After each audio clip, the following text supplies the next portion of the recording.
thank you all so much for coming to listing presentations and CMAs from appointment to close.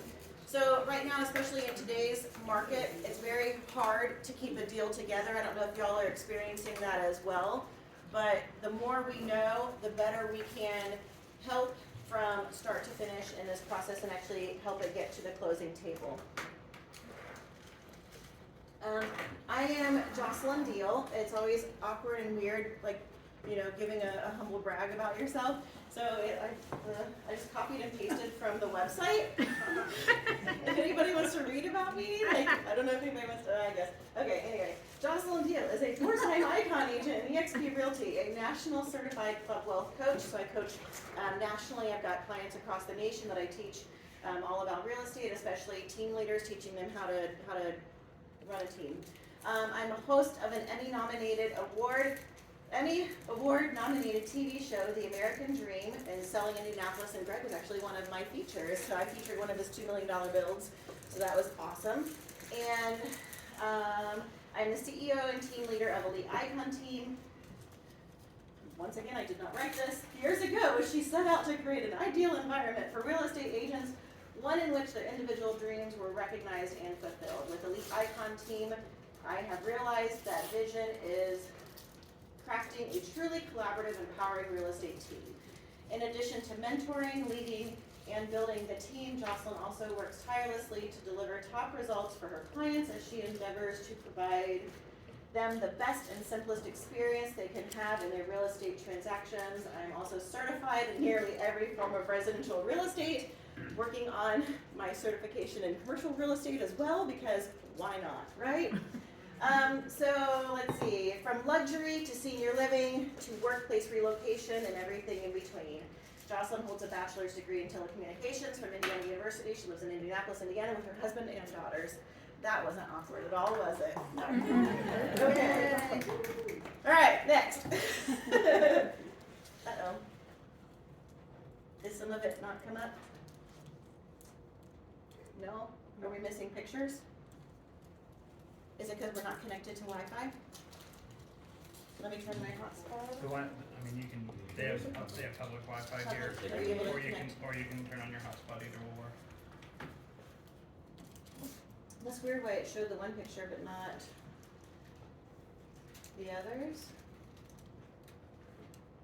Click there. Click the arrow next to it, and you can select your network. JCP address.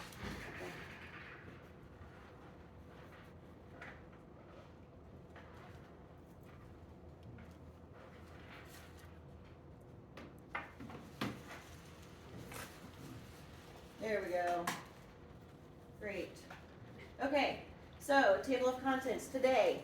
As I mentioned before, there are a lot of things that can happen in between the time you go on your listing appointment and the time you close. So today we're going over listing appointment, CMA, paperwork, lockbox, broker pay, professional listing photography, listing marketing enhancements, MyBoard, Connect BLC, professional sign install, open houses, offers and negotiation, under contract, yay! Escrow period, inspection, response, appraisal, title, closing date, and follow-up. That's a lot, right? That is a lot. Okay, next. Very good. So, for the listing appointment, how many of y'all have never gone on a listing appointment ever before? Okay, so we have a few in the room that have never even done a listing appointment. How many of you have done maybe less than 5 listing appointments? Okay, a few more hands. How many of you consider yourselves maybe like a listing expert, a listing specialist? It's okay, go ahead. Yeah, there you go. Listing specialist. Very good, awesome. So we have a wide range of experience in the room. So I'm going to kind of just narrow it down a little bit. So you walk through the home and you take pictures of each room for reference. So the reason why you want to do that is so that way when you're going back and you're either pricing the home or you are looking through when you're entering anything into the MLS, you can always have that for reference because you're like, oh, did that room have carpet or LVP? I can't remember. So at least if you have a picture of every single room, you can have that for reference while you're at least entering in the draft into MyBoard in case you don't have your professional listing photos back yet. So always walk through the home, take pictures for reference. Notice items that seem like something buyer might bulk at. Okay, so if you're walking through a home and there's stained carpet everywhere, do you think a buyer would like that? No, so that's something to note, that the flooring might need replaced, or you might need to include a flooring credit. Notate items that could be an FHA or a VA issue. And so we all love to include everybody in our listings, whether it's, conventional, FHA, cash buyer, whatever, but there are certain things that an FHA appraiser or a VA appraiser, when they're doing their inspection, will flag. Did you all know that if on an FHA loan, that if there is chipped or peeling paint, they will flag that, and you have to scrape the paint, remove all of the paint chippings, then repaint, because if they even come and they see paint chippings on the ground, they're still gonna flag it. They don't want chipped and peeling paint. A VA home, the crawl space has to be a certain width in order to allow somebody to actually be able to get in to inspect the crawl space. If there's not enough room in the crawl space, that home won't pass VA inspection. So there's all kinds of things to know, and the best way to learn those things is to talk to a lender and find out, or an appraiser who actually does those inspections to find out what will pass and what won't pass. Ask questions, build rapport with the client as you're walking through the home. I've got on here the Ford. Does anybody know what the Ford method is? Besides found on road dead? No? Family, occupation, recreation, and dreams.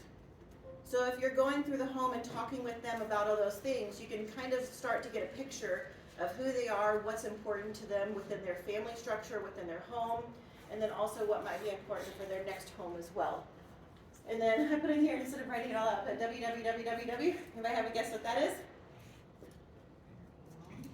She's mouthing it. Where, what, when, why, where. Who, what, when, where, why. So start asking all those types of questions. So the who could be like, who all is going to be living with you in the next home. That will tell you how many bedrooms you're going to need to look for and everything else. So what is their motivation for moving, why, all those types of things. So who, what, when, where, why. So go through and just ask them questions and find out more about them, build that rapport, build that trust. Ask if they're wanting to make any adjustments to the home, whether it might be minor or major repairs, updates, etc., prior to listing it. Some people are like, nope, we're not doing a single thing to it, we're done, get it on the market, don't care. And then those are going to be the people who are most likely going to want as is. Cash offer would be ideal. No repairs, quick close, be done with it. Other people are like, no, I want the most money. Why would I not want to, why would I want to take a cut? I want the most money.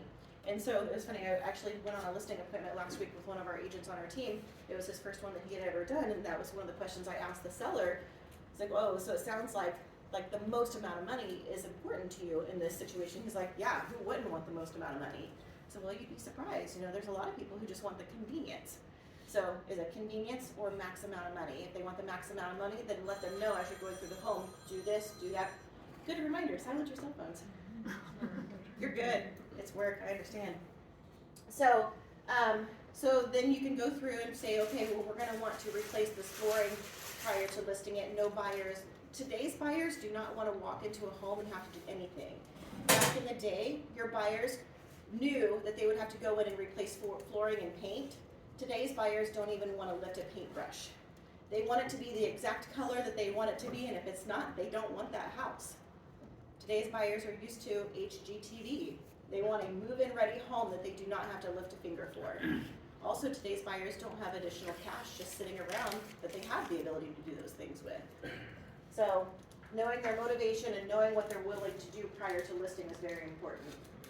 So ask if convenience, quick as is more important to them, or the max amount of money. And then at the end, you sit at the kitchen table with them. Why the kitchen table? Family. Huh? It's the most used spot in the house. Where Most everybody used comes spot in the together. house. That's where they're used to sitting with loved ones. That's where they're most relaxed. Usually they eat there, which means that it gives them happy endorphins. So you sit at the kitchen table because that's where they're used to having conversations with people.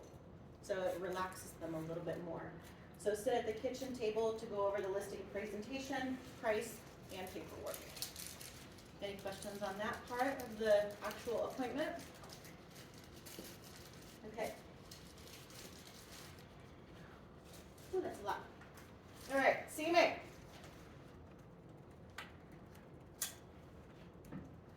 Who here has ever done a CMA before? Did them easier before my board changed. Yeah, the my board change was fun. That's all I'll say about that.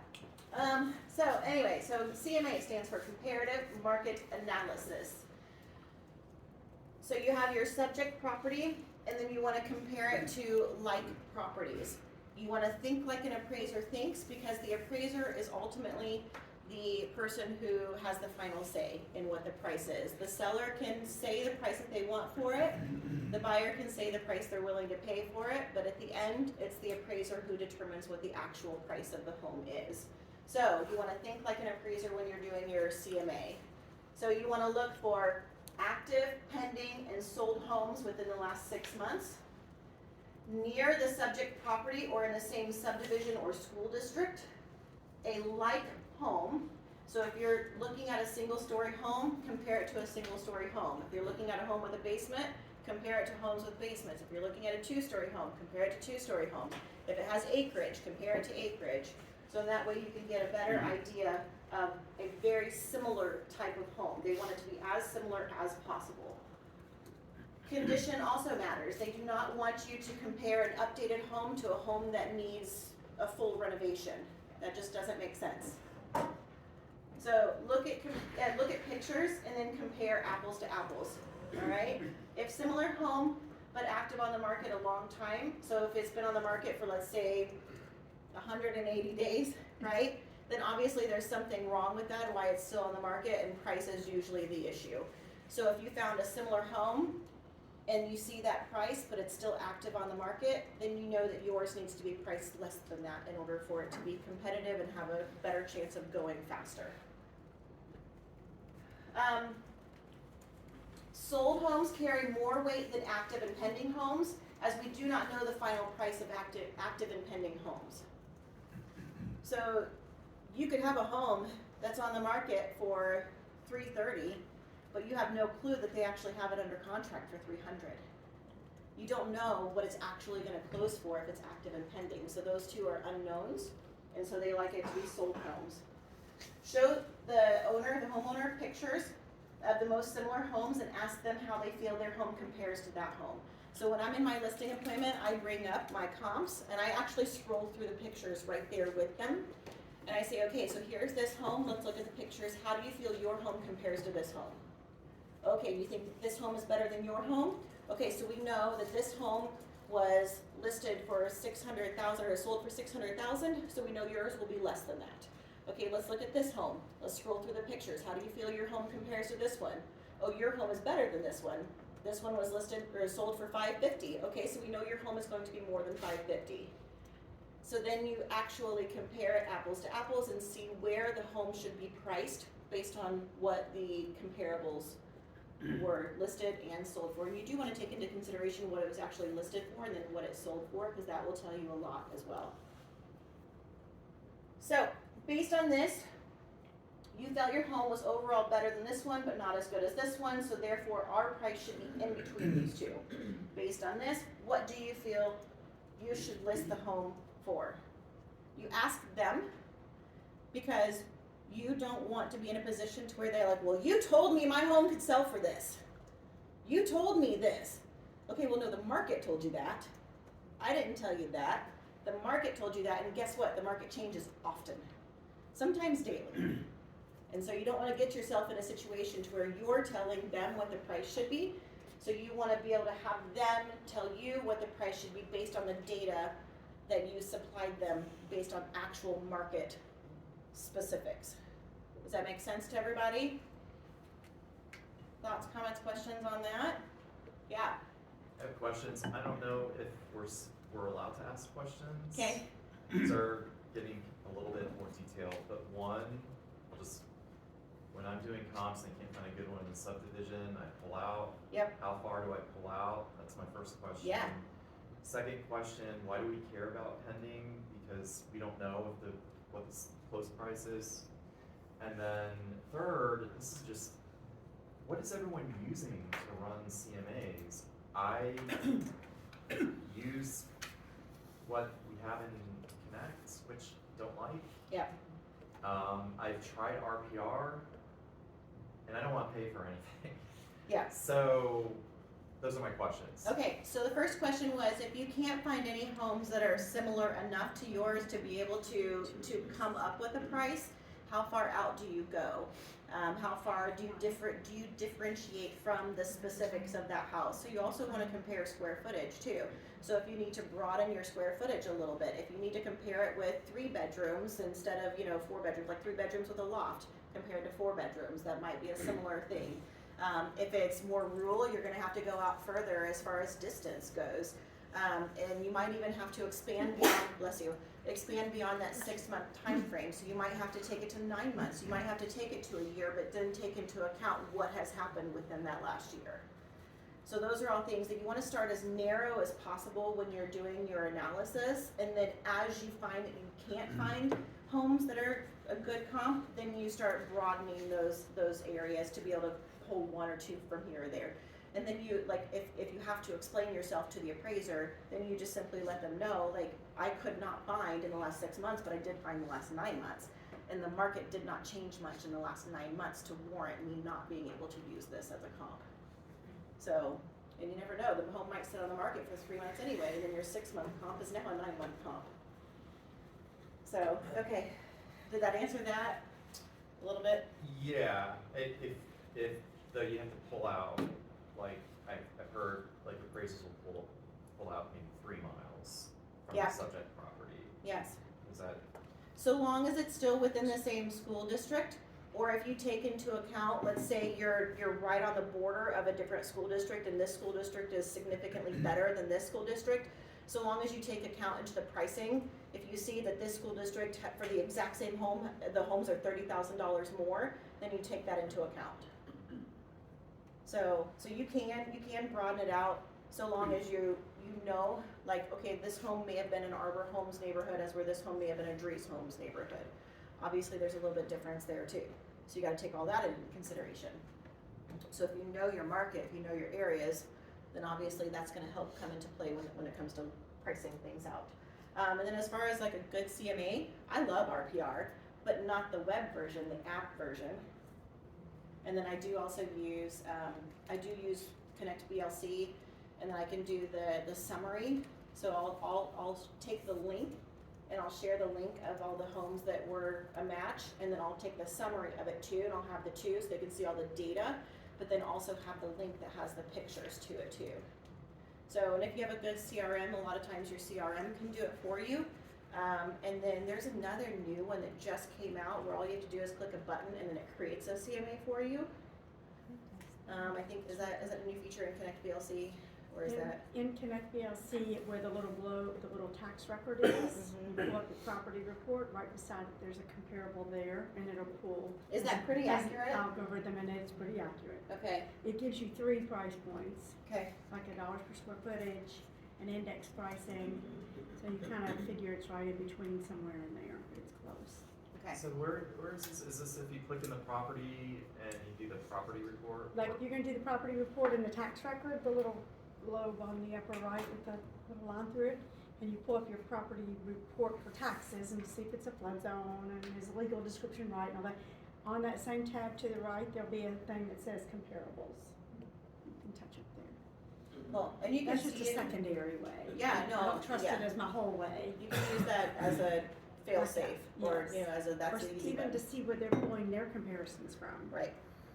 Very good. And then you can see here in the pictures, all those homes look very similar, right? I actually pulled them all from the exact same neighborhood. So this one was my listing, and then I pulled these from other listings that were in the neighborhood.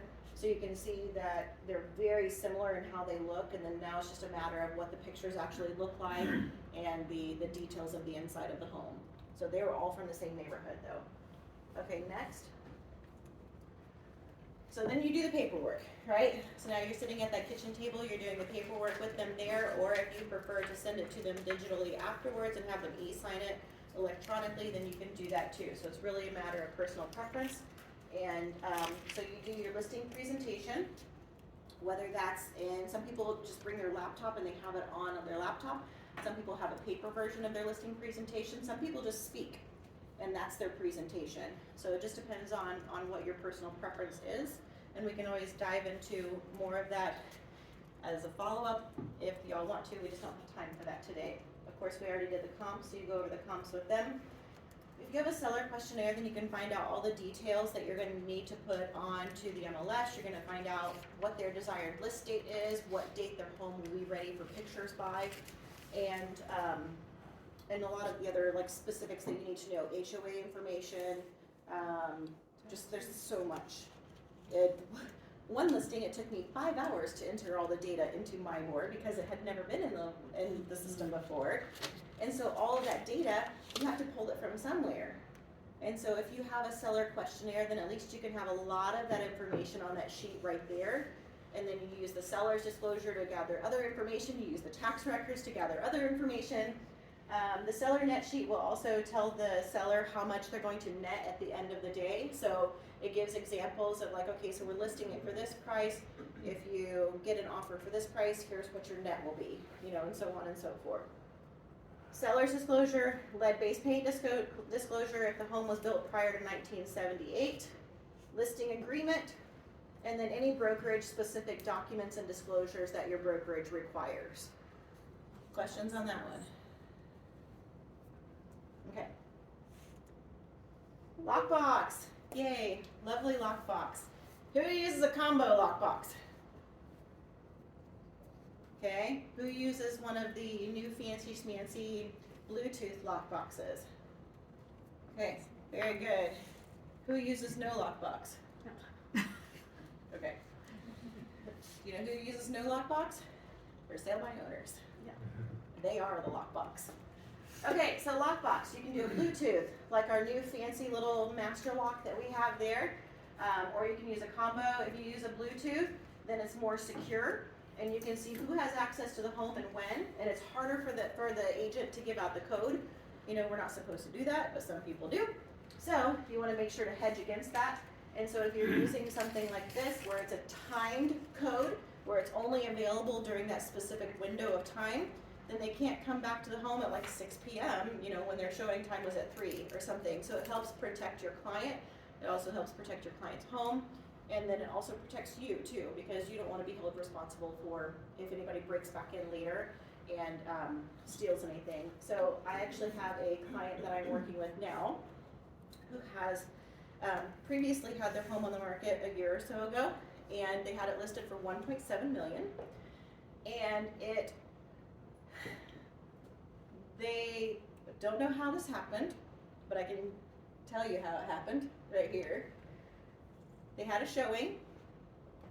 Later, those people came back and threw a massive rager in the house. The house was vacant because they were gone. And so they came back and destroyed a ton of stuff and all of that. So if you protect yourself, protect your client, protect the house with something that's more secure, yes, they are very expensive, but it's worth it. Okay? So, Jocelyn, I'd like to add to that, Yeah. because I do use Master Lock, and it is also in your listing appointment a nice little selling feature. I have my marketing plan. I say I use the Bluetooth Master Lock, and I tell them I can tell you how long they stayed. If they were there 10 minutes, they probably didn't have a good interest. If they were Yep. there 35 minutes or longer, yes. and I think it's a selling feature to your listing person. I use the best technology. Absolutely, yeah. So it's the best technology. It gives the most up-to-date data. It gives you all kinds of stats too. So if you need to see statistics, it's there. But it's just more protection for everybody involved in the process. All right. Broker Bay, lovely Broker Bay. So you can see even there's statistics on Broker Bay. So she's talking about in the showing service. So this is how people can schedule showings. Instead of having to call the seller to arrange with the seller when they're going to be home to be able to show the property, whatever else, it can all be handled on Broker Bay. So people go in there, they submit the showing request. You have options of whether it's going to be an auto confirm, whether the seller confirms or whether the broker confirms. You can put the seller's information in there, so that way they can receive notifications, they can receive feedback, they can receive all of that. So Then you can add in the serial number of the lockbox, so then that way it all syncs up together. So that way as soon as it confirms, then that buyer's agent receives all of the showing instructions. And then you don't have to also worry about getting the combo code or getting the specific timed code to them to go. It all does it automatically for you.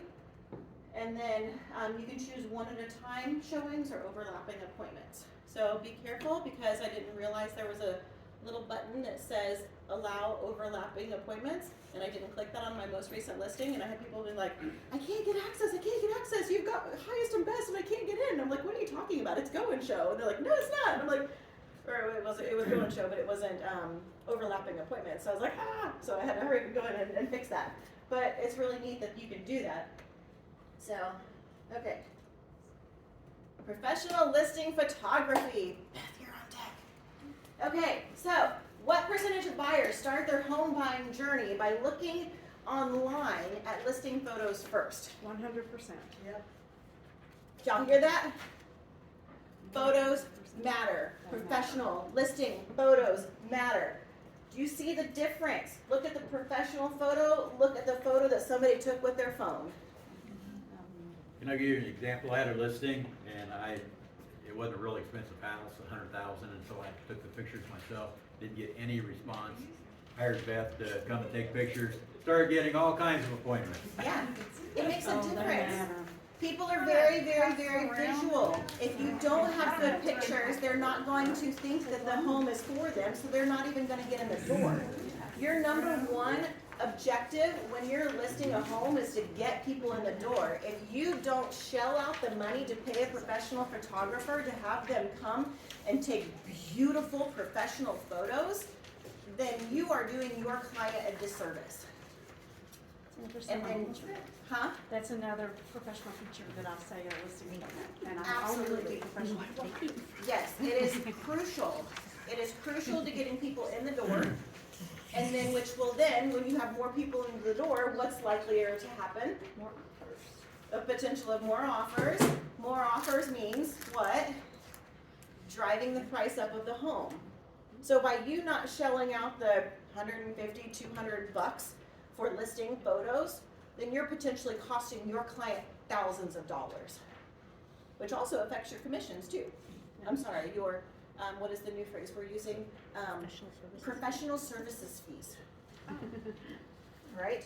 Okay. So, oh yeah, I know it out. I was like, show examples of listing photos with listing without a pro. But anyway, so there you go. So you can see that. So now I have my longtime trusted partner in listing photography, Beth. Is it Refi? Refi. See, I never get it right. I have her stored in my phone as Beth Photographer. So for the longest time, I didn't even know her last name. So Beth has been doing my photos for, I want to say, probably close to 5 years. So she is amazing, and they also, I'm gonna like steal your thunder just a hair.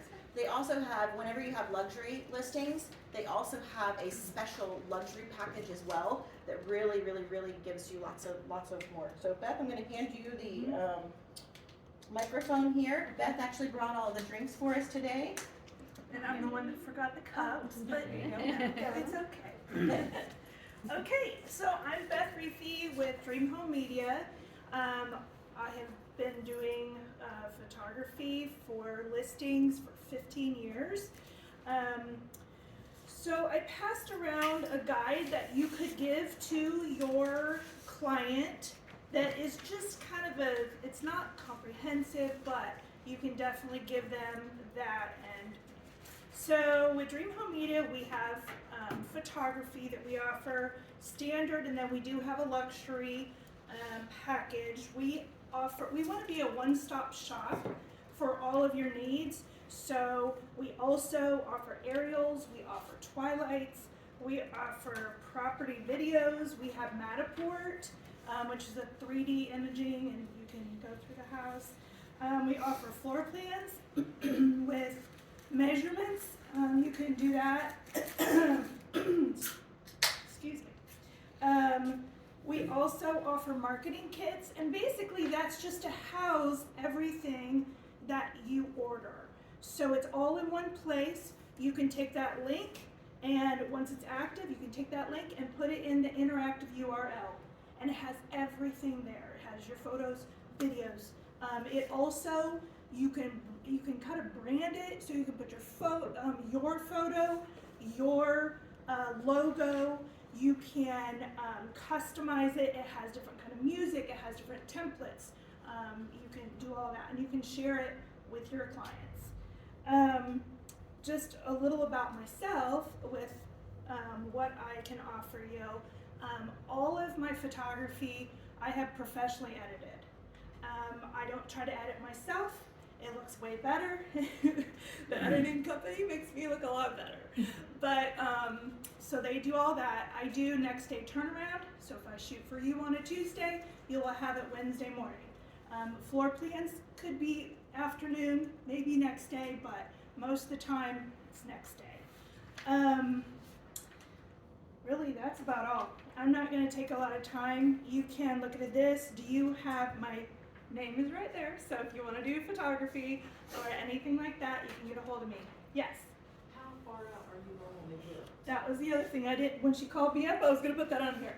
Normally, I can get to a listing within a day or two even. Because I know some people are like, oh, my photographer's booked out for a week. The other good thing, thanks for asking that, another good thing is I'm part of a team. So we have 4 people. It's a woman-owned local business. There's 4 photographers. One's also a drone, and we have a drone guy. And because of that, like if I go on vacation, you're not out. And so somebody else can come in and take those photos for you. We have online booking, so you can go to the website, you can book the services you want. I get an email, I contact you, and we set up the day, the time. So there's a day, you can pick a day. I always tell people I am quite busy, of most everybody on our team. So if it says the day is closed, I can't do it, always contact me, because I could have a cancellation last minute, or I can fit you in. If I leave my day open, I have 5 orders come in, I only have 1 slot, that's a problem. So always contact me. I am reachable. You can reach me, text me, call me, anything like that. But I hope that I can give you some professional photography. So Is the pricing online? what? Is the pricing online? Is it based All on the square pricing, we are footage? very transparent. The only thing is, our lady that does, sorry not to steal his thunder, the lady that does video part of it, sometimes that is a custom, because you can do custom things with her. Okay. So that doesn't necessarily, if it'll say custom, and it'll Okay. say just contact. Okay. Yeah. Distance? Yes, so we go central Indiana, Indianapolis and surrounding. We also will travel, but there will be a fee for that. So there's no fee for Indianapolis and the surrounding areas.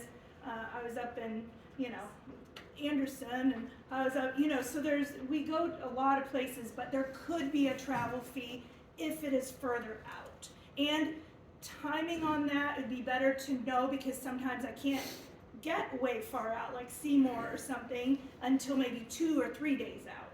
But yes, I'll pretty much go. I actually shoot for a builder here that also has some in Columbus, Ohio. So I go and shoot for them in Columbus, Ohio. Obviously, there's a fee to do that, but I go a lot of places. So. Didn't you do was it 21 million or 7 million, or how much was it? What was that house that you did that was ridiculous? Yes. Tell that story. Well, I've done a lot of them that are just crazy amounts of money, but I don't particularly know just that particular one, Okay. but I do a lot of big high-end ones. But we also, you know what? I have people say this all the time. Well, I just have a little tiny listing. It's only $105,000. I don't want you. Sometimes those need pictures more than your $1 million ones, because they just need that extra bump to get people in, and people do look at the photography. Just like she said, it is important. And I always tell people, you're gonna make more money, your clients are gonna make more money if and they'll sell faster. If you have those photos that people can actually get in and see them, and we don't have, you know, toilet lids up, and you don't have dogs in the background, and you don't have people in it, and, you know, people are like, oh, I just use my cell phone. You can, but you're not gonna get as good of listings. And I have people too, they talk about listings, they go into the listing and say, I have a professional photographer that works and partners with me. They have gotten the listing, and I'm not just saying this, but honestly, I've had agents tell me, I've gotten the listing because I've told people that I have a professional photographer come in, and I'm not just there with my phone, you know, kind of thing. So it is important. Decluttering. Yeah, that's on here. Okay, perfect. I would, yeah, definitely look at this for yourself, because these are things you can tell them, and you can make a copy of this or email me and I'll send you more copies, or, you know, email you the thing also. And it's really important. The other thing I'm going to say is I like to come into listings and do photography that are pretty ready. So, like, try to get your clients to the point where they're ready for photography. I don't want to come in and stand around for 20 minutes because I'm booked. I'm like, I come in and shoot, I leave, and I go to the next one, and I go to the next one. So, you know, try to have it as ready as possible. I get it, there's just some things you can't do, but it's better for you and me because I'm not standing there, you know. So, thank you guys. Thank you.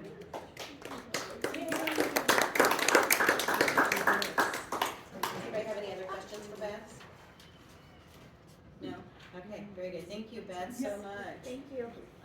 Just like you guys can see the refrigerator here, the refrigerator does not have any magnets on it, doesn't have any kids' art drawings, doesn't have any of that kind of stuff, nothing on top of it. So make sure you remove the clutter, all of the things off the countertops, everything else. It's very important because even looking at the photos and seeing all of that stuff in the photos, it just makes the house look cluttered. And if they're not taking care of the home to get it prepped for the listing, then what else have they not taken care of within the home during the time that they've lived there? So it does send subconscious signals to people about, you know, well, if they're not taking care of that, what else are they not taking care of? So it does matter. It is very important to shell out the money because it is very, very, very, very worth it. Okay, next. So listing marketing enhancements. So she mentioned a lot of other add-ons that you can do just besides the photography. Chris, you're on deck. So some of the marketing enhancements that you can do. You can virtually stage the home, so they allow that now. So I recommend doing the living room, the dining room, the primary bedroom, and then if you want to do like one other miscellaneous room as well. A lot of times the best miscellaneous room is if there is a room that's kind of a little tricky where you're like, oh, what should I use this room for? What can I use this room for? So there was one example that I had a Bates Hendricks listing that was a flip. And what they did was they added on a whole second story. They built out the attic, but it still had the pitches. And so they're like, I don't know what to do with this room. It was a massive room, and the feedback we kept getting was, you know, like, do I use this as a kid's bedroom? Do I use this as a playroom? Do I use this, like, what do I use this as? If we would have simply just done the virtual staging on that at that point, I don't think they really had that, it wasn't popular back then. But like, if we would have done that, then they would have told people how they can use that space. And sometimes people need to have that visual in order to know like what they can do with a space. Even if they walk in the home and there's no furniture actually there, it really makes a difference. So 2D floor plan, Beth mentioned that as well. So this is a 2D floor plan right here. Then you have the 3D Matterport or 3D rendering of it. Zillow is also launching this brand new thing. They just launched it in our market like back in January, February-ish. So it like just launched, Zillow Showcase. They've been harassing me to try to get me to go with them, so probably gonna wind up doing that too. Anyway, so Zillow's Showcase 3D tours. So basically what happens with that is like it enhances it. You do the floor plan, the Matterport, the the pictures, Zillow boosting, all different things. Anyway, Twilight, drone, cinematic video walkthrough. So on listings that will support a drone, I will do that. So homes that have acreage, in-ground pools, large, beautiful homes, like anything that warrants having drone, I'll do that on. I'm not gonna do it on my, $150,000 listing, but I will still have professional photography on that listing. But okay, so cinematic video walkthrough. Have y'all ever seen those, like where they walk through the home and it's really pretty and they put some poppy music to it and just shows you around the house? Usually it's about a 45-second video, something along those lines. Chris, you wanna come on up? Sure. Why not?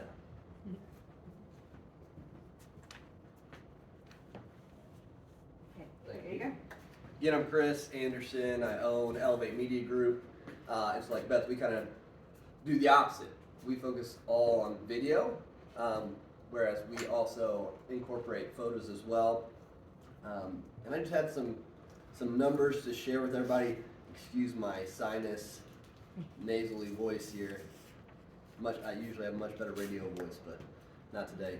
So this is a stat from the Domain Group that they did, and they showed that there was listings with video received 403% more inquiries with video. So those listings with video got 403% more inquiries. Another quote from the National Association of Realtors: 73% of home buyers are more likely to list with a realtor offering to do a video. Another one from the National NAR: 86% of home buyers use video to research a particular community. And then this one was done by Inman, Real Estate News Source. It showed that real estate listings with videos attract 300% more traffic. And then Google, 70% of home buyers watch a video house tour. So that's just showing you right there the power of video. And you guys might have seen it just on social media in general. You see a lot more video clips, short reels, things like that on Instagram. It's becoming the same thing with home listings, as well as your guys' individual personal brands. Because as realtors, you are your own brand, even though you work for an organization. So social media, we don't only do the cinematic walkthroughs, the drones, videos. We also can help you with what we call, quote unquote, like the talking heads. So where you're on camera explaining certain things to your market of home buyers, because you're trying to build that reputation, that know, like, and trust factor in the market. So if they want to sell a house or buy a house, they know who they're coming to. And just like the walkthrough videos, those are just as important, just because everything is online nowadays so much. You've got to cut through the noise out there. Everyone's posting photos, and you should still have photos. But it's becoming so saturated within that space. You have to now, how can I stand out even more in these markets to sell? And video really helps you do that. It helps visual appeal, allows that dynamic kind of presentation of it, so people can get a better feel like they're actually in the home without being in the home. So it's a great first step. And it obviously can increase your reach on social media because, again, video clips, the walkthrough videos do better as far as the metrics with the algorithms on social media as you're trying to get out there. Again, the connection, people see the walkthrough, they can envision themselves being in there, and it has that emotional connection. SEO benefits, if you know what that is, it's search engine optimization. So they can actually take video now and they'll pull words out, or what we like to do with the realtors is have them actually speaking, like showing their face in the video. And so the words, the AI, the algorithms can pull what is being said on videos now and put that in the algorithm so it can be searched and found more readily. Again, crowded marketplace, so how can we set you all apart from everyone else who's just doing the video alone? And so yeah, that's what we do, and there's just some facts and percentages I want to share with you. Again, we service all of Indiana. We're a national brand. We have clients, not for realty, outside the state.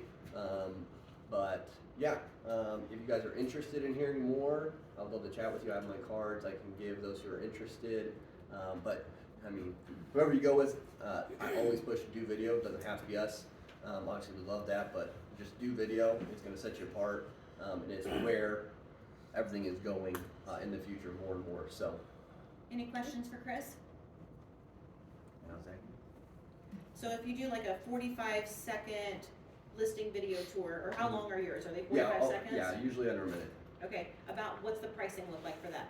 So with so because we do photo, we offer a photo and drone package that's $350, and then the walkthrough video itself is $350 for just the walkthrough.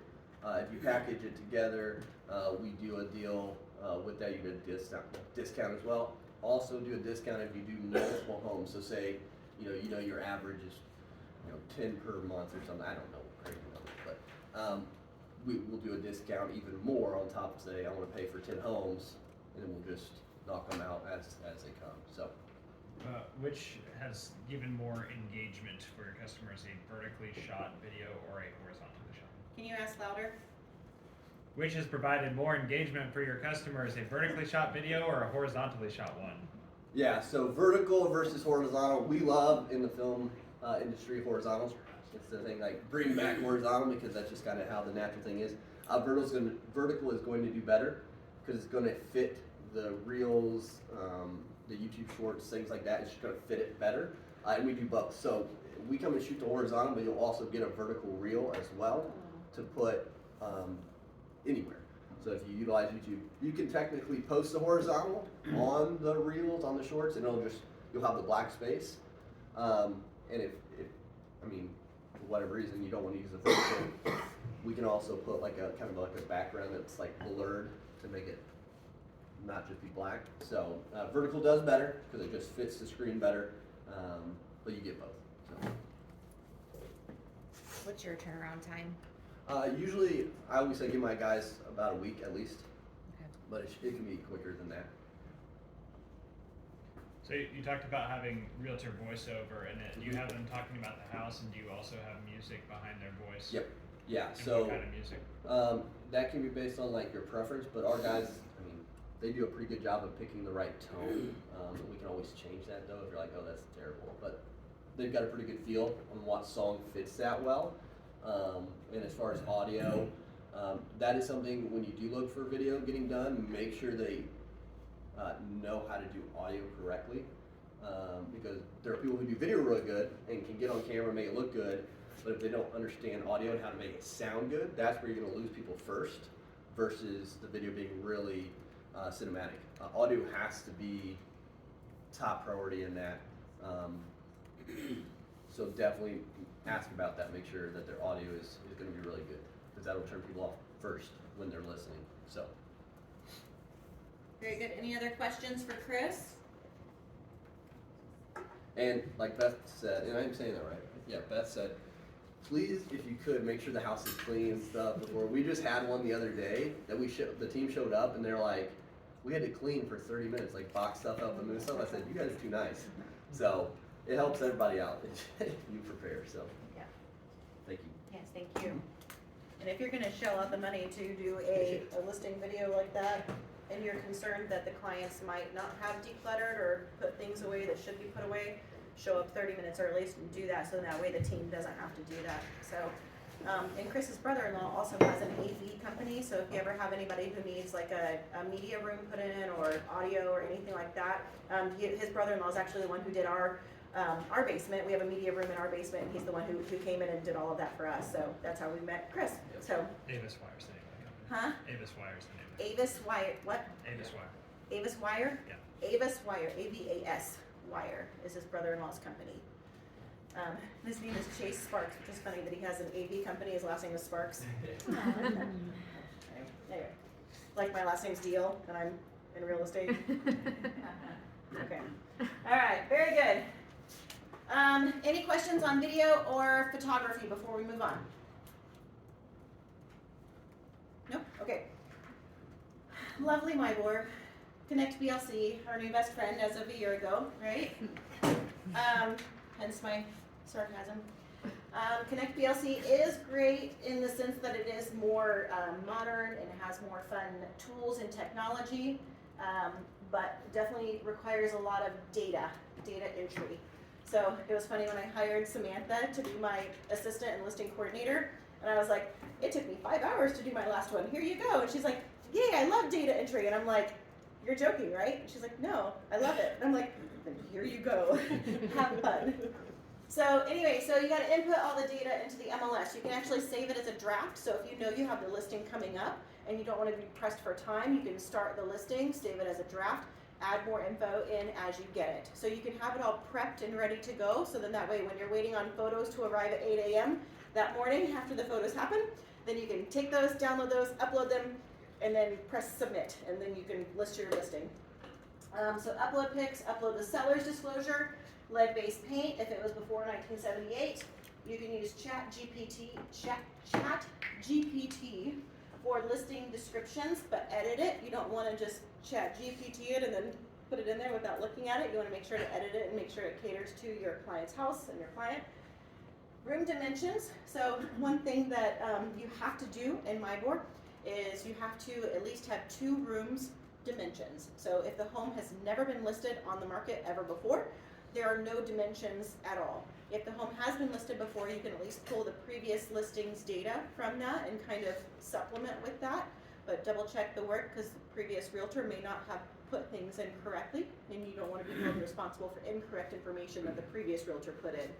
So, oh, I didn't bring my tool. I put it in my head, in my notes, in my head to bring the tool. I've got a fun little thing that I press the button and it tells me, it sends a laser beam over to the wall and it tells me how far that room is. Oh, you have one.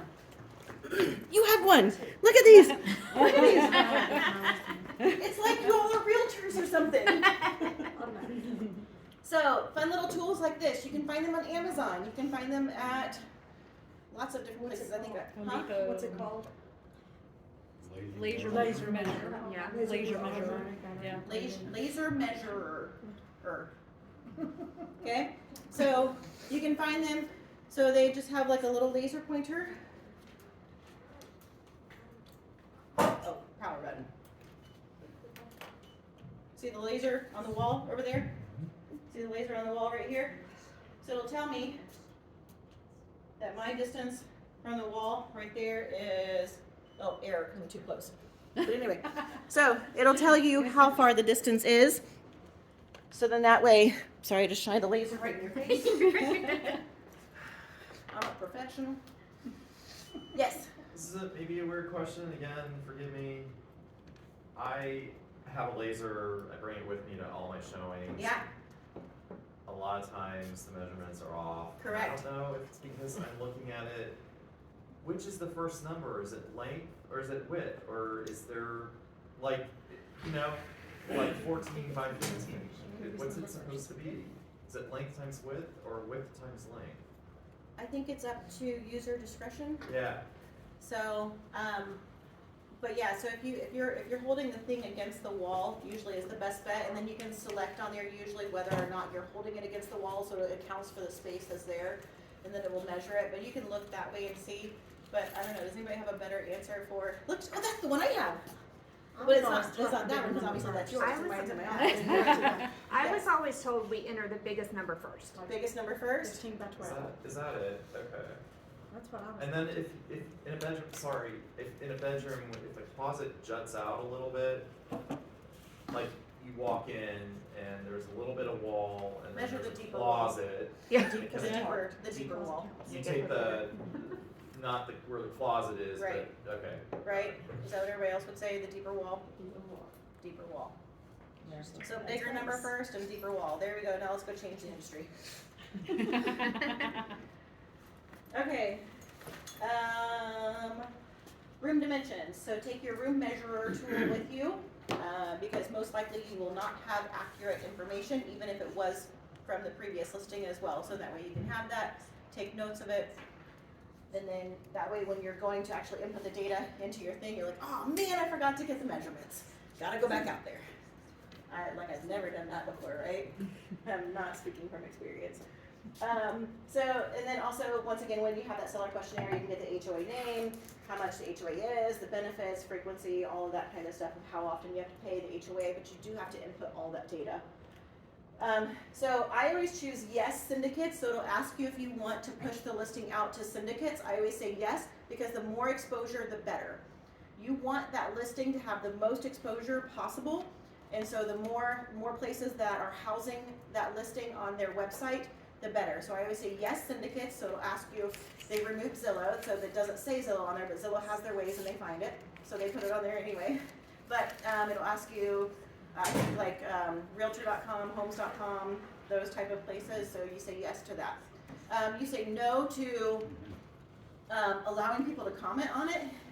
You say no to allowing people to see the recommended value, like the Zestimate or whatever, because that value is inaccurate because they don't know what the home actually looks like. Maybe they just did a bunch of renovations and now the home is saying on the listing that it's like, you know, $50,000 less than what you've listed it for. So you always say no to that, so that way they aren't looking at that thinking that's, you know, true. In reality, you've run your comps. You know how to do your comps. So you've done that properly. And then launch your listing. Yay! You press that the submit button, and then you have to go back in. So after you submit, now with the new Connect PLC, I don't know a way around it. So if y'all know a way around it, that'd be amazing. You could share it with us. But you have to submit the listing first, and then go in and enter all of the broker bay showing instructions and everything else. Is there a way around that? With nope. Yeah. So yeah. With the previous MyBoard with Matrix, you could enter in all that data prior to, but with Connect PLC, you have to submit the listing and then go in and edit all of the showing instructions. Questions? Plan accordingly, timing wise. It will take you a very long time to put your first listing in if you've never put one in. If you've never used Connect PLC before, it will take you a very long time, so make sure you account for that timing wise. Recommendation, list the house on either Wednesday or Thursday. Do an open house on either Saturday or Sunday. So in that way, you can have the most exposure and everything else. Although we have had success lately of listing it on like Saturday and then having multiple offers over the weekend because people are like, oh, new listing, we're out looking, let's go look at it now. So, but that's just the market we're in at this moment. It might be different tomorrow. Questions on MyBoard, Connect PLC? Okay. I've personally done that where I'm now looking at something, I look at this one, this one's been on the market for an hour, oh, let's go look at this one too. Exactly. Yeah, so you could be out doing showings with clients and maybe a listing was just listed an hour ago, like you said, and you see like, oh, look, here's a brand new one that just popped up. Let's see if we can get in there and go look at that one too. I was saying that realtor's probably going, what, already? Yep, Yeah, yep, happens. sure does. All right, next one I think is about, did I already do showing time? Or no, that was last time. Broker Bay, I did Broker Bay, right? So, and also in Broker Bay, you can choose the length of time in between when somebody submits the request and when the showing can happen. So you can have no lag time at all. You can have an hour, you can have 2 hours. So like if they need to get the dogs out of the house, you can put on there that no showings can happen prior to 2 hours of submitting the request for it or whatever. You can also specify in there, so if the client, you know, works night shift and they sleep during the day, you can specify in there the hours that the showing is allowed to happen as well. Professional sign install. Who uses real estate sign services? Anybody use them? Yeah. $37, they go and install the sign for you, and then they come back and take it away for you. Totally worth it. Worth it. Real estate sign services. So they will go in, they will dig the hole. So it's like you can't even tell that a hole was dug here because they do such a good job. So they'll dig the hole, they'll stick the post in, that's a wood post. They hang the sign for you, they keep your signs in their warehouse. So they'll put your sign up for you, you just have to go and put your sign writer on if you have a sign writer. But they'll put the sign up for you, and then you have to then submit that you want the sign removed. They go and they remove it, they fill the hole, make sure it looks like nothing was ever there, and it's beautiful, it's amazing, it's well worth it. Did I say 37 earlier? Or 27, yeah, 37. So the company will come, they'll dig the hole, put the wood arm post in, and remove it once the closing happens. But look how professional that looks. And Jocelyn, who do you use to purchase your wooden stake and signs from? So the company is called Real Estate Sign Services. I pay them They- oh. $37. They come and they do it. It's theirs. I know, oh, okay, so they've already made your sign for you and everything. Oh, you mean the actual sign? Yes, the sign and the post. Um, you use like for just this the one we sign design, used, or do you Huh? We used Build a sign. build a sign, okay. Yeah, Christie's so this one we signs. used Build a Sign. Okay. And if you look closely in this Yeah, picture, Christie's. you will see that they messed up. There's a white space around this one and this one, so we did have to send those back, or tell them, they actually let us keep them. But we had to tell them that they messed up, and then they sent us a whole new batch of them, because we ordered like 25 new signs when we rebranded, so. Okay. But anyway, so yeah, they're pretty good about fixing their errors, if they make any errors. But yeah, so Build a Sign, Are they local? no. I know with our company, they have, like we have an affiliate discount with them or whatever, so we always get a discount, but, you can just go to buildasign.com. They also have monthly discounts, right? Yeah, Or through, rate- for EXP they do, I don't know if they have monthly discounts for other Oh, people, gotcha. so. The Y'all can turnaround, enter EXP and then you'll have the discounts. the turnaround is pretty quick too, I've noticed. What? The turnaround was pretty quick. Yes, as 7 to far- 10 business days is the turnaround time for the signs. These are the metal ones, but they also have, they've got the rectangle ones, they have the corrugated plastic ones. Yeah, they've got every material. Every. They've got the reflective ones, they've got PVC, they've Yep. got whatever. You can even make, I saw somebody have a banner the other day that was made. They also make the big, like if you have land, they have the land signs as well, or like the big commercial properties, they've got those signs too, so they've got everything. But How far does the sign installer go? Would it go anywhere in the state or? no, this sign installer will only do MyBor. And so if it's outside of MyBor, I bought from Amazon like a plastic sign that I put in, so I still have my white Okay. arm post.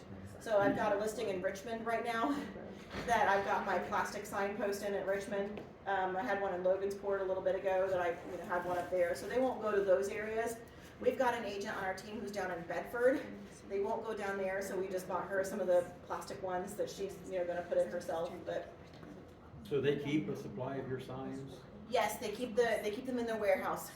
And where is that? I don't know. So when I call Real Estate Sign Services, they'll tell me all about it. Yep, or you can go to their website too. Yep, any other questions on that? Next. Open houses! Yay! Who likes doing open houses? They're back. They are back. Woohoo! Open houses are a flavor that only certain people like, but they're fun. They're great. You get to meet new people. It's an opportunity for people to literally walk in the door who may not have representation. So it's an opportunity for you to gain additional clients, either for that house or for future houses. And they may even be a nosy neighbor who's coming to see how you handle yourself and how you represent the seller, because they might be secretly interviewing you for you to list their house. I've had that happen to me before. The lady had her house listed for sale by owner, and I was in the neighborhood, and so she came to my open house, and she was basically like interviewing me without me knowing who she was or any of that kind of stuff. She would just ask me questions, and I was, like my normal bubbly self. And then she was like, well, my house is for sale by owner just down the street. And I was like, oh, I can come right after I'm done with my open house and come and look at your house for you. And so I walked to her house and did the whole like impromptu listing appointment right then and there. And she was like, yeah. And so now she's a repeat client of mine. She moves into a house, fixes it up, moves 2 years later. So it's just rinse and repeat. So I got that from a open house. The number of signs that you put out typically equals the number of people that come in the door. Did y'all know that? No. If you put out 10 signs, you're gonna probably have about 10 people come through the door. Put out 20 signs, 20 people. 30 signs, 30 people. That's average numbers. So the more signs you have out, the more people are seeing it, more people will come in the door. You can, here locally, you can put your signs out Friday afternoon, then come back and pick them up Sunday afternoon. If the neighborhood is like an HOA, that's when the ordinances allow it. So you can put them out Friday afternoon, pick them back up Sunday afternoon. Then that way, it's more exposure too. People are driving by it constantly. They're saying, oh hey, there's an open house this weekend, there's an open house this weekend. So then they're gonna put that in their memory. They might tell their friend who they want to be their neighbor, So it's just a great opportunity to get more people through the door.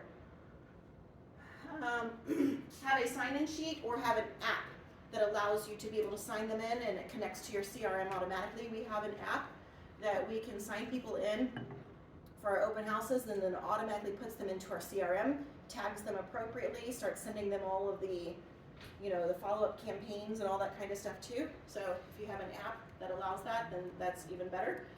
Or if you're old school, or if you just like paper, you can do the sign-in sheet that way too. Feedback. So you can gather feedback from people that are coming through the door, so that will help you also know if there's something wrong with the house that you need to address with your seller. Typically, if there is something wrong with the house and your seller is not listening to you, they might be willing to listen to all of the feedback of everybody that's telling them the exact same thing. So gather that feedback from people as they come through. Well, what'd you think of the house? Oh, you thought the orange paint in the living room wasn't great? Okay, great, thanks. I'll be sure to share that information. Goal is to book one solid appointment from each open house. So if you have a goal of doing one open house every single weekend, potentially you're getting 4 additional appointments every single month that will then turn into, transactions for you. So the more you do it, the better you'll get at it, the more clients you'll pick up, the more transactions you'll have, the more money you'll make. And it also showcases the property, shows your seller that you're willing to do the work to promote their home. Typical open house time is about 2 to 3 hours in length, so you can choose whether you want to do that on like a Saturday from 11 to 2 or a Sunday from 11 to 2 to 10 to whatever. Anyway, you can choose. You can host other people's open houses in your brokerage. And so if you are at a brokerage that just happens to be really big, has lots of listings, you can hold open houses for other people in the brokerage too. So you can constantly have a steady flow of open houses. So EXP, which is where I am, they are the number 2 brokerage as far as size of agent count in the state of Indiana. And so we have an unlimited opportunity of open houses that we can take advantage of every single weekend or week or whatever. So it's a great opportunity. So check with your brokerage and see if that's an option where you are as well. Questions on open houses?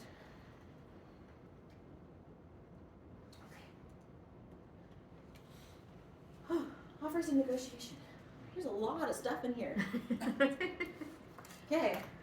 So, offers and negotiation. Be prepared for multiple offers and know how to break all of the details of a purchase agreement down for your sellers. If you have multiple offers, you have to know how to handle that with care, because there's so many things within a purchase agreement that can differentiate from another offer. And so knowing whether or not the buyer is going to pay for the title closing fee, or whether that's split equally, or whether that's put on the seller, or like every single fine detail within the offer, break it all down for your seller, so that way they can have all of the appropriate information to be able to make an educated choice of which offer they want to go with. I do not share names of my offers with my sellers, because that is a I've got it written down. What's the violation? Where is it? Fair housing. Fair housing.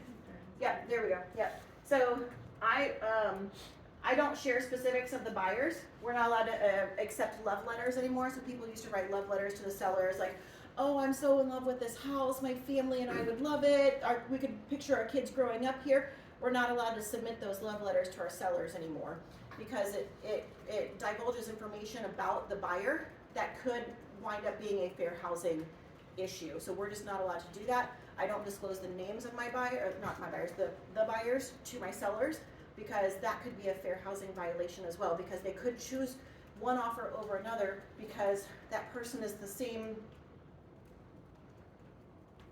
whatever, you know what I mean. So, racial prejudice, marital status, gender, etc. So you don't ever want to release that information. So I just break down all of the data of each offer, present that, and then whichever one they choose is the one that then I send them the offer to sign. And I don't ever let them know if I also have the buyer. I don't let them know that in advance, because I don't want them to unfairly choose my buyers, because I want them to do what is best for them, and I don't want them to feel obligated to choose my buyer just because I'm also representing that person as well. So I will let them pick which one is best for them, and then if they chose the one that was my buyer's, then I'll let them know. and I'll ask if they're okay with that. And then of course there's additional documentation that has to be filled out if you're representing both the buyer and the seller. Jocelyn? Yeah. Do you actually show them the purchase agreement offer? No. Okay, because I was I gonna say do that not. would reveal your name. Huh? That would reveal your name. Correct. No, I break down all the details of it, and I bullet point it for them, Okay, and then I send them the bullet points of the purchase agreement. gotcha. Sellers mostly just care about the bottom line, how much will this net them? And leave notes and agent remarks on specifics for offer instructions. So if you have specifics that you want the buyer's agent to make sure to include in the purchase agreement, make sure you put that in agent remarks. So who to contact with questions and offers, where earnest money is held, specific move-out date if different than the closing date, does seller need possession post-closing, home warranty included or not, etc. So include all of that information in the agent remarks. And if you have those specifics in there and you receive an offer where, like, you know, you said that the title company is to hold earnest money and they selected for the selling broker to hold earnest money, you know they didn't read the agent remarks. So how good are they at following instructions and reading things if they don't pay attention to that stuff when they're putting together the offer? So that will also be an indicator of how that transaction's gonna go too, if they're not even looking at the listing to when they're putting together their offer. I would also add that if you're doing your own measuring, to put in there too, measurements are approximate. Yep. Just in case. Yep. Somebody calls you out and you measured it wrong by a half a foot or whatever. Yes, That's a good place for that, in other words. absolutely. Measurements are approximate. So, okay. Seller chooses the best offer for them based on terms. If only one offer and not what seller wants, then you can send a counter offer. Or if there's multiple offers and they want to send a counter out, they can do that, you know. They can call for highest and best. And we're seeing a lot of multiple offers right now. That wasn't true, you know, 2 months ago, but we're seeing a lot of multiple offers now. Questions on that? Okay. Yay, we're under contract! The work's done, right? No. Oh, we've got 20 minutes to finish up. Okay. Who's ordering title? You are the buyer's agent. That's included in the purchase agreement. Provide instruction to the buyer agent on who and where to submit the earnest money. Escrow period. Escrow period is typically about 30 days if there's a loan involved. If it's a cash offer, it's as quickly as the title company can get it done, which is usually right now about 4 to 5 days. So we had a cash offer a few weeks ago that we submitted the purchase agreement to the title company on Monday, and we had closing on Friday. So escrow period, agent orders title, buyer applies for loan, lender orders the appraisal, buyer schedules the inspection, waiting game. So hurry up and wait, hurry up and wait, hurry up and wait. Yep, Typically, they're supposed to order the appraisal immediately, aren't they? But I Yes. found a lot of them are waiting until after the inspection. yes, we're seeing a lot of that right now as well, and we've called them out for it numerous times. We're like, hey, per the purchase agreement, you all were supposed to order appraisal and you haven't done that. Oh, we're waiting on inspection negotiations. Well, no, per the purchase agreement, this is what it states. You are in breach of contract right now. So yes, we're seeing a lot of that right now because buyers are, the market we're in right now, buyers are not wanting to stick around for anything. Right. If they walk in the home, they see the furnace is old, but they still submit the offer, they get under contract. During the inspection time, the inspector says, this is old. Oh no, I want out. Bye. Mutual release. Done. Doesn't even give you a chance to give them a home warranty, doesn't give you a chance to address the issue. They're just done, which is wild. But yeah, so we're seeing a lot of that right now. So a lot of appraisals are not happening until after that inspection period right now, even though it is a breach of the contract. What's the recourse for that? Well, it depends on if the seller wants to enact that or not. If they were like, well, you're in breach of contract, then they can do a cancel contract right then and there, and then it's done. But if the seller is willing to allow them to go through that process, then it's up to the seller, you know? So it depends on how much of a stickler that seller wants to be, and if they wanna keep moving forward with that buyer, if they want a mutual release or do the cancel contract and put it back on the market and see what happens next. Okay, next. Take her out, Dad. Okay. Inspection period. My favorite time. No, this is not my favorite time. To say that I loathe inspections would be accurate. Common to request 10 to 14 days inspection response period. Buyer should attend the inspection with the licensed home inspector, because that gives them a chance to ask the professional questions about the home, what is actually important. Because they're going to give you a 70-page thing of the railing was loose. There were nail pops. So like, what's actually important? So if they're there with the home inspector, then that home inspector can say, this is something you should actually watch out for. Do keep in mind, a home inspector is a jack of all trades, a master of none. Buyer agent submits the request list to the listing agent. Buyer agent should give the seller 5 full business days to get quotes on repairs and determine what, if anything, they're willing to address. If you submit the offer and it says on there that you want to have that inspection period, there's nothing that says that that seller has to agree to any of it. So do keep that in mind. So what, if anything, they're willing to address. If a holiday falls within that time, add a day on. So if there's a holiday on, let's say you, example here, submit on Wednesday, give the seller till the following Wednesday to respond. If there's a holiday on Monday, give them till Thursday to respond.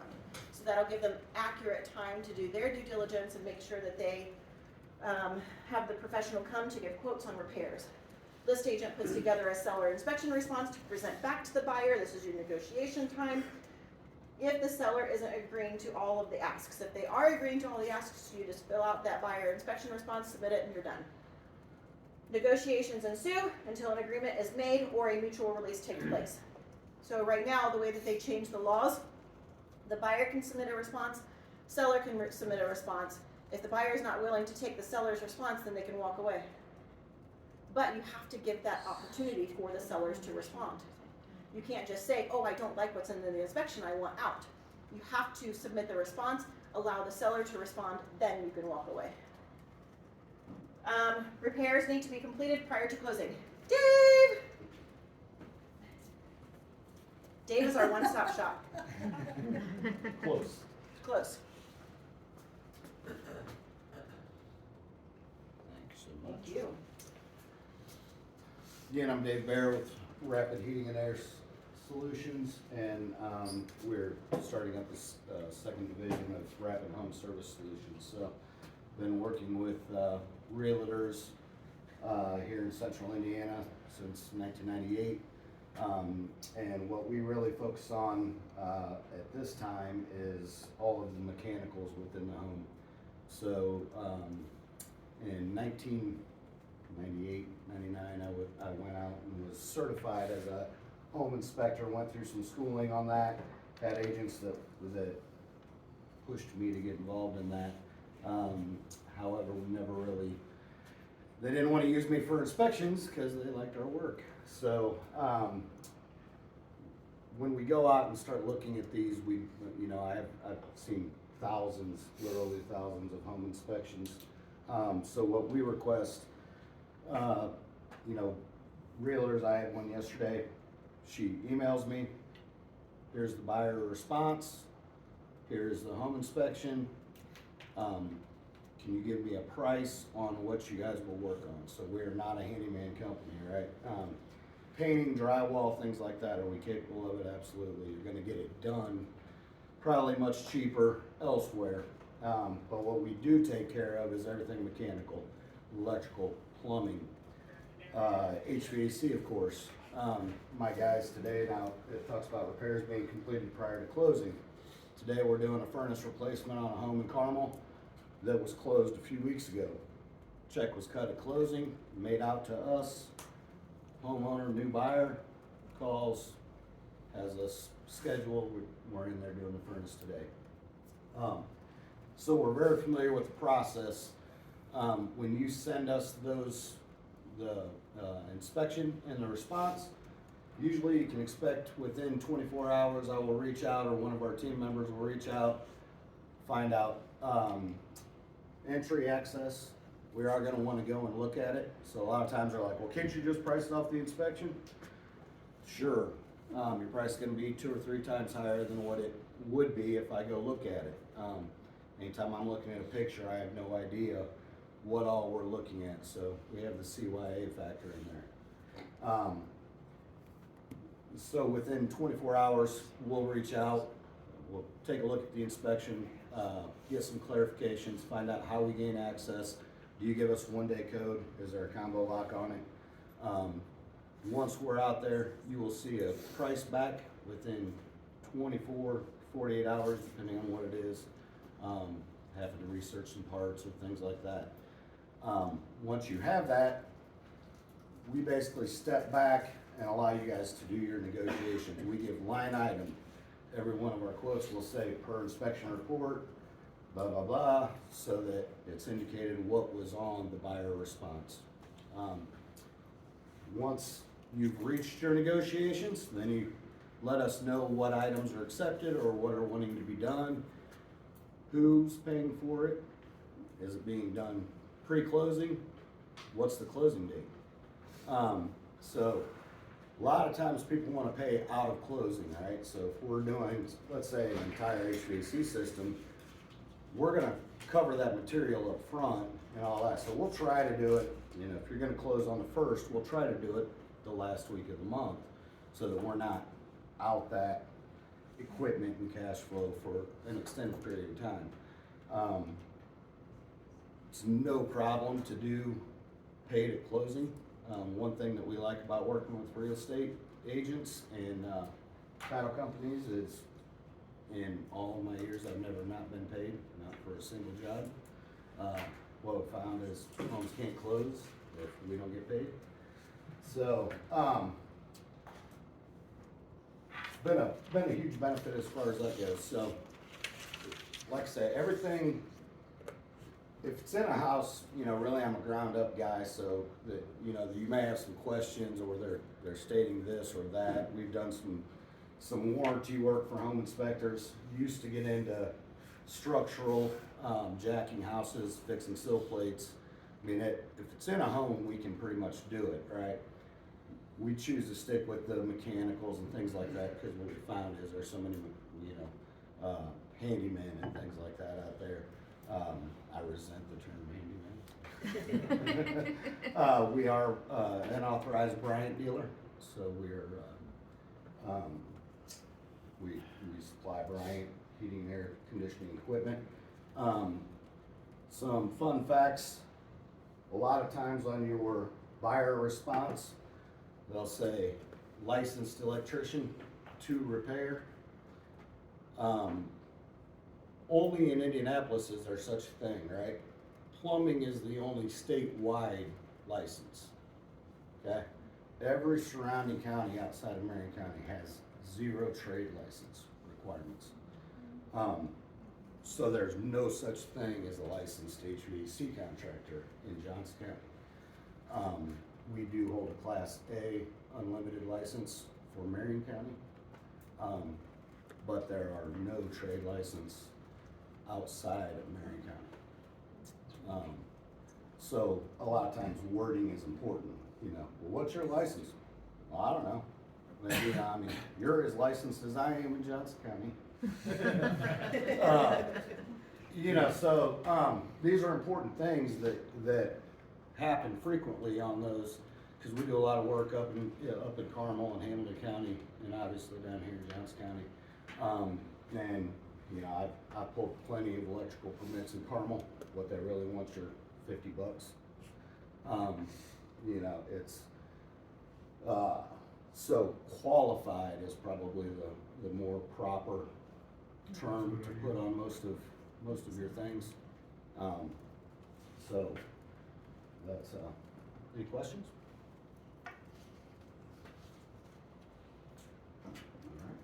Okay. And you gave all your info out to everybody, correct? I've got a couple cards left. What's that? Okay. And Chris, make sure you give your cards out to everybody who wants them too. If you have enough, give one out to everybody, just to make sure that your time is worth it. Okay, very good. So yeah, so as he mentioned, a lot of times on the inspection response when you're dealing with the buyer, you'll put on there, some people will put a licensed contractor or something along those lines. I use a qualified person. So qualified person. Okay, next page. Appraisal. Yay. Another fun area. So the appraiser, not sure if y'all know this or not, they are not held to any sort of standard at all. They have nobody that they have to answer to, which is not great. They have no governing body. So an appraiser is just simply a person's opinion of value. And we all know what opinions are, you know? So I think if a seller says they want this price and a buyer says, okay, I'm okay paying that price, and the bank is like, yeah, you're qualified for that, then that should be enough. But an appraisal is only needed on a bank loan purchase. If it's a cash purchase, an appraisal is not needed because obviously those people agreed to the terms of the contract and they're good to go. And then, if it's a loan that's required, then an appraisal is required as well. And then it has to fit within the terms of the loan type. So as I mentioned before, if it's FHA or VA, it has certain restrictions, certain requirements that it has. If it's conventional, it can get away with a little bit more. Another thing with conventional is it's okay if you don't have like flooring laid, if it's just like the subflooring, but with VA and FHA, that's not okay. So if you have like one room where they ripped up the carpet and they just haven't put anything back down yet, that's not gonna pass FHA or VA. So, appraisals for the protection of the loan company and is one person's opinion of value. I've already said that. Let's see. Appraiser can make or break a deal. So Melissa just had an example a few weeks ago to where for some reason a person from Ohio came to do the appraisal. So it was an appraiser that was in Ohio. They came here, they did the appraisal. They appraised it at $110,000 under the agreed upon purchase price. And just had it reappraised and it was correct, so. Yeah, so then, Wow. They wound up having to go with a completely different loan company, right, or just a loan appraiser? Different loan company. A whole different loan company to get a new appraisal, and the new appraisal was actually $5,000 over. Wow. So you can't have somebody who's not a local coming in and, trying to determine what the value of a home is locally. They don't know the market, they don't know what things are like here. They don't know that maybe one street over is like, Crime Central, next street over is mansions, they don't know that. So, the loan will only be approved for the appraised value. If the appraisal comes in low, either a renegotiation or a mutual release occurs. You can submit comps and ask the appraiser to reconsider, but that's the same as telling them that they're wrong, and they don't typically budge on their valuation. Appraisers do not like being told that they are wrong. In fact, my Richmond listing, that appraiser said, I've been doing this for 17 years and I can tell you that I am never wrong. And I'm like, yeah, sure. So I spent all afternoon doing my comps to make sure that I prepared a full comparative analysis report for him, detailed. I gave him 9 comps to support the price that was agreed upon, the price that it was listed for, everything else. And then he was like, okay, well then maybe I'm gonna put it at 146 instead of 150, which is what it was under contract for. But at first he was like, oh no, this is not gonna appraise, blah, blah, blah. And so, whatever, anyway, sorry. Love appraisers. Questions? Do you prepare your packet and put it in the home and put the word appraiser on it? That would be fantastic. I have not done that. I should. I've heard some that do and some that don't, so that's, I just want to. Right. I typically let the appraiser know because the appraiser has to, submit requests to gain access to the home. So I let them know, hey, When you do that, okay. if you need the comps, just let me know and I'm happy to send those over to you. Or if you want them, not if you need them, because of course they don't need anything. They don't need them, no. They don't need them. But if you would like the comps that I use to support this, then I'm happy to send those over. Okay. Sometimes they will reach out and ask.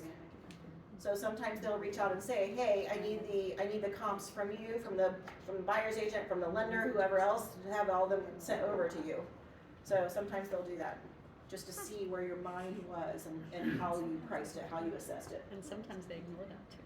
Huh? And sometimes they ignore that too. Yes, sometimes they ignore that, most of the time. But yeah, so majority of the time, if you submit for a reappraisal, it will not budge. I would say probably 99% of the time it will not budge because they don't like being told that they're wrong or that they did something incorrectly. Title. So the title company is the one who makes sure that everything is done legally and properly and by the book. And they will clear title, they'll do all their due diligence. And then once title is clear, then they will allow you to schedule closing. They will email you a settlement statement that will break down all of the line items for the buyer and or the seller. Sometimes they'll combine it, sometimes they'll just send you your side of it. Then you have to go through and analyze it and see if all of the 500 miscellaneous random fees make sense. And then you give them the okay. If you notice on there that the seller is paying for the title closing fee when it's supposed to be mutual, you just inform them of that, they'll update it. If you notice that something is wrong, like your, professional services fee, you'll make sure to mention that and then they will adjust it. So typically they'll ask in advance what the splits are. We'll see where things are going with the new market that we're heading into. If all is good, buyer will wire funds to the title company if over $10,000 in closing cost is required. So if it's under $10,000, they can do a certified check. If it's over $10,000, it has to be a wire. So if their closing costs are $10,001, it has to be wired. Closing day! Happy day! Oh wait, there's still things that can happen on closing day, so don't get too excited until you're like leaving, right? So that's the day that's like payday, yay, yay day. Oh, there you go, payday, yay day. Just made that up. So buyer should do a final walkthrough to ensure that the home is in the same or better condition than when it went under contract. Buyer and seller close in the same room here in Indiana. Some states, did y'all know this, don't even use the same title company. Mm-hmm. That is weird. Why? They're already doing all of the work. Why would they have to anyway. So other states do split closings where they won't even allow them in the same room. Indiana allows them in the same room at the same table, break bread together, whatever. Agents must attend. During the COVID years, we did not have to attend. In fact, we weren't allowed to attend, but now that's a requirement again. Somebody has to be there. If you can't, then a representative has to be there because there are still things that could go wrong at the closing table. Buyer and seller provide their driver's license to the closing agent. They sign their documents, exchange keys, etc. Closing agent will provide all parties with copies and agents with checks unless your brokerage does things virtually and everything gets emailed/mailed over. Yay! Congratulations, now you can celebrate. Title will wire the funds to the seller or provide a check. They'll ask the seller what their preference is. And then the brokerage will direct deposit funds into your account, get paid day of or day after closing typically. Questions on that? Okay, I think I just have one slide left. Yay, look at that, we're almost on time. Okay, follow up, 1 day later. Hey, did you get moved in okay? Great, any issues with the home at all? Oh, it was flooded when you moved in? Fantastic, let's deal with that now. Add to client appreciation events, invite list. So if you do client appreciation events, make sure you get them on the invite list if they weren't already, which they should have been already. 1 week later, hey, did you get settled into the home okay? Everything's still good? Oh, you noticed that you need a repair here? Let's give Dave a call. He'll come over and get that fixed right up for you. Fantastic. I put repairman, is that okay? No? Qualified contractor. Okay, a qualified company, a qualified person will be there. 1 month later, make sure you're inviting them to that event. If you're doing quarterly client events, give them a phone call. Hey, just wanted to personally invite you to our next event that we're having. 1 year later, happy anniversary! Happy house anniversary, right? Are you still loving the house? Oh, you don't? Oh, darn, let's get that listed for you right away. Let's get you into another home. Okay, fantastic. And then that's a great opportunity because by this point, you have won them over. They know you, they like you, they trust you, hopefully, so long as you did everything right? So then at that point, then you can finally ask for, maybe you can ask for it prior to then, but ask for referrals. Hey, do you happen to know anybody who is in the market to buy or sell a home? Oh, no, you don't? Okay, can I check in with you maybe in like a month and see if you know anybody by that point? you're gonna put that thought in their brain, and then now they're gonna be looking at their friends and be like, oh, hey, oh, they did mention that they were gonna be buying or selling soon. I should let her know, or him.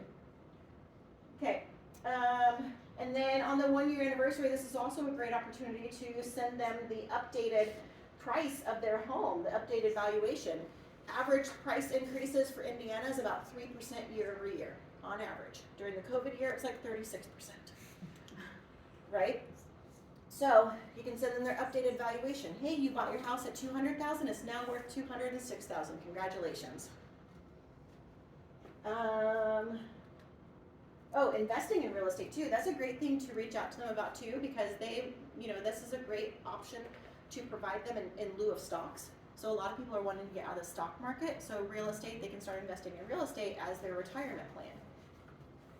So send them the evaluation of their home, see if it increased, do that annually on their house anniversary. Yay. Good job, Jocelyn. Thoughts, comments, questions, takeaways? That was excellent. I'll call you in a week. So I have one thing, on the back of somebody's card, there's a star marked on it, and they've got a UV light, that we were gonna give away. Yay! Tasha got it! Yay! Woohoo! Fantastic. Here, wait.